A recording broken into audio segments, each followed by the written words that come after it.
সম্মানিত মাছ চাষি ভাই বন্ধুরা, আসসালামু আলাইকুম। আশা করি আপনারা সকলেই ভালো আছেন।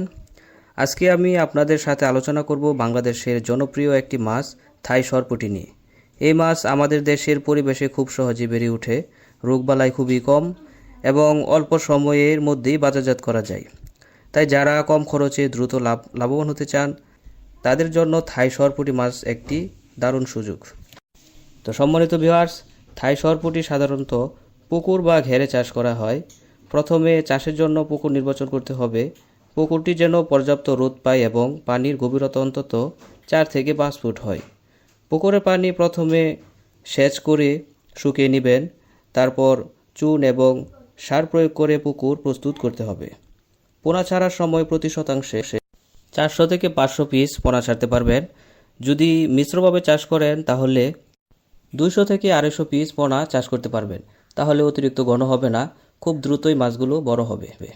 এই মাছগুলা মিশ্র চাষেও ভালো হয়, যেমন রুই, কাতলা, মৃগেল কিংবা তেলাপিয়ার সাথেও একসাথে চাষ করা যায়। খাদ্যের দিক থেকেও এই মাছ খুব সহজ।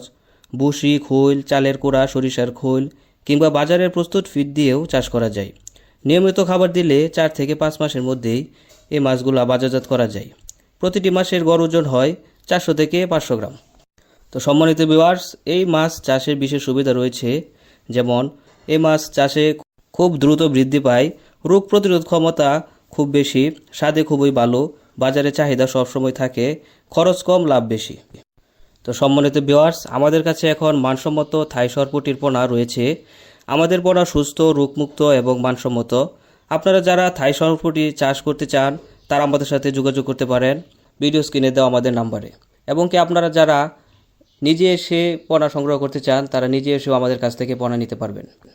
তো সম্মানিত ভিউয়ার্স, আজকের মতো ভিডিওটা এখানেই শেষ করছি। ভিডিওটি যদি ভালো লাগে তাহলে একটা লাইক দেন, কমেন্টে আপনার মতামত জানিয়ে দিবেন এবং নিত্য নতুন ভিডিও পেতে চ্যানেলটি সাবস্ক্রাইব করে পাশে থাকা বেল আইকনটি অন করে দেন, যেন পরবর্তী ভিডিওটা দেওয়ার সাথে সাথে আপনি খুব সহজে পেয়ে যান।